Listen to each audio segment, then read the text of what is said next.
Hey, and welcome. Kimberly here with another Just Ask Kim Marketing Roundup. Now, if you happen to hear some funny noises in the background, you'll have to excuse me. This is the first marketing roundup I've shot with a companion in the room, and that would be Rosie, who is the rescue doggie that I brought in about 2 weeks ago. I've kind of been hesitant to do video because she doesn't quite understand personal space and working time, and so occasionally she decides to do interruption station. We'll see how this goes.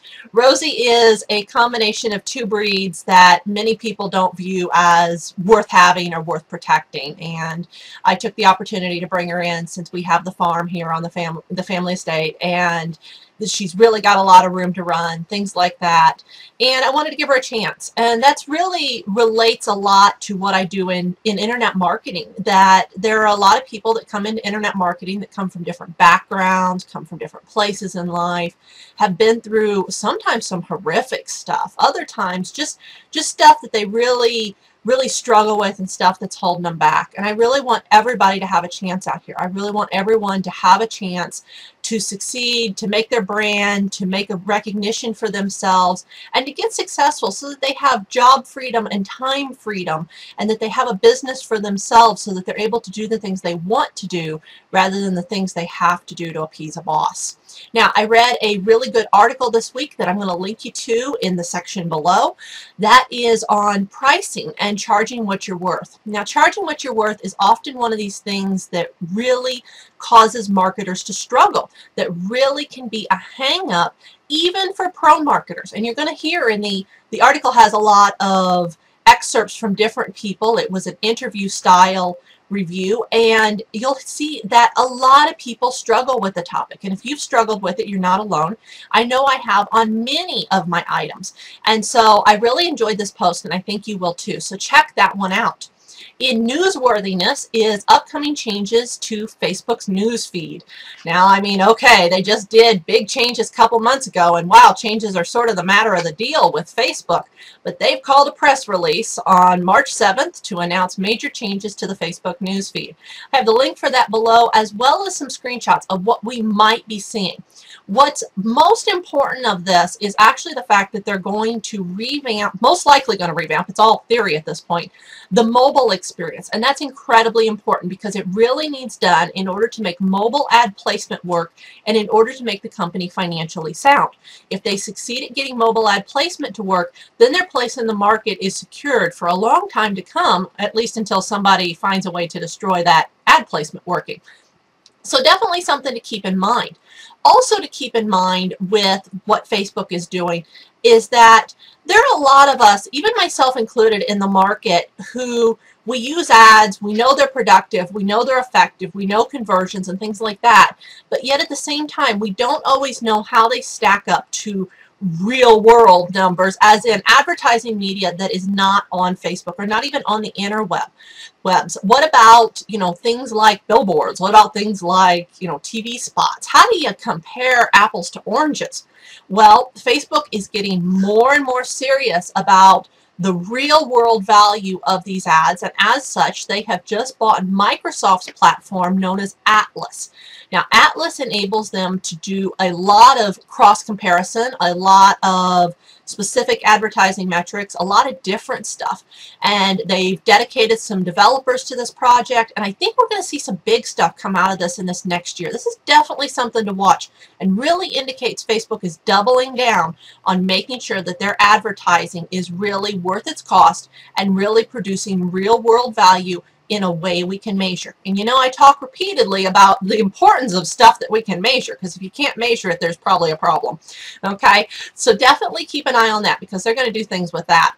Also of interest is that YouTube is working on a channel redesign. There's a link below on what you need to get your channel current, on some information for that. And yet again, another platform that just seems like changes every other week. Things really don't ever stand still in social media and social technology, and that's really the way of technology, particularly when we're dealing with so many platforms. So have a look at what YouTube's doing, because that's important stuff, particularly if you're using YouTube for marketing. Now, talking about using stuff for marketing, we also want to talk up from the other side about the ISP connection that you're using to get on the web in the first place. And many ISPs have just implemented the government's new new policy that helps let ISPs work together with content creators in what we call the ISP 6-strike rule. There's a good chance if you're in the United States that your ISP has implemented this, and this is a policy that is a staggered tier of penalties for violation of copyright. And it enables the content creators to essentially surf the torrent, surf the the website, surf, the old LimeWires, things like that, and to track, well, they've always been tracking, who downloads what, etc., but then to take that information and hand it to your ISP and have your ISP slap your hands. Now, some of these, that's by the time you get up to 6, some of the penalties are pretty darn severe. You're really going to want to keep an eye on this. You're really going to want to keep an eye on use patterns of people in your house, particularly if you have kids, things like that, or generally are up to doing things that you maybe shouldn't be. Another thing that is worth looking at, we're back to Facebook again, is changes to the Facebook Insights. Now, you probably knew that the Facebook Insight numbers not too long ago all got really stupid, and it felt like our reach was just not there. It felt like the numbers were only showing that we were only reaching, maybe 2% of our fan base, and that this was not getting the reach we had been getting, and the numbers just looked like crap. Well, Facebook had said there was nothing going on, that this was right, but they've come around and announced that there was an insights bug, that the tracking was not correct, and that they've pushed a release for this. Many Facebook pages have noted a very large increase, up to 25% increase in their Facebook Insight reach number. I'll post the link for the notice on the bug itself, but also one to EdgeRank Checker where they talk about what some pages are experiencing. Now, what I saw within my own Facebook page was actually that right off the blue, I couldn't see anything different when I was looking at the Insights panel itself. And it looks like there's simply been a recalculation of numbers because I saw the difference when I grabbed my old data that I had exported and compared it to my new data. So it looks like the data in the table has been made current. I don't know that that's fact, but that's definitely how it appears to my page. Well, either that or my page didn't get a reach increase. So it's one of the two. Definitely always be sure to be aware of what numbers are doing, and you're probably going to want to make a note in your business tracking logs that changes to the Facebook Insights reach number occurred this last week. And so if you see big discrepancies from weeks before to weeks now, or try to compare exports that you did 2 months ago to exports that you do now and they don't line up, this is the reason for that. So that's definitely something you're going to want to keep an eye on. All right, this has been another marketing roundup with Just Ask Kim, and I hope you enjoyed it. I look forward to your comments in the box below. You take care and have a great day.